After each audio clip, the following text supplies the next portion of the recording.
প্রিয় দর্শক, আমাদের টিম নিয়ে চলে এসেছি দেশীয় ফলের বাজারে।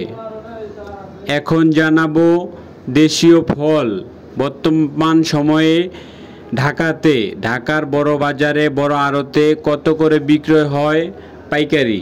আপনারা দেখতে পাচ্ছেন এগুলো হলো দেশীয় গাব। ঢাকাতে এই গাবগুলোর প্রচুর চাহিদা, যদিও গ্রামের মানুষ এগুলাকে ততটা পছন্দ করে না, কিন্তু ঢাকার মানুষ অনেক পছন্দ করে। 1 কেজি গাব ঢাকাতে 150 টাকা 200 টাকা বিক্রয় হয়েছে, 250 টাকা বিক্রয় হয়েছে প্রথম সিজনে। কিন্তু এখন বর্তমানে গাবের দাম কম।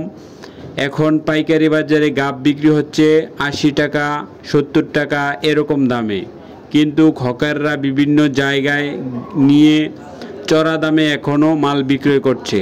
আপনারা দেখতে পাচ্ছেন শ্যামবাজারের পশ্চিম পাশে এই সাইডটাতে পুরো সাইডে দেশীয় মাল বিক্রয় করা হয়।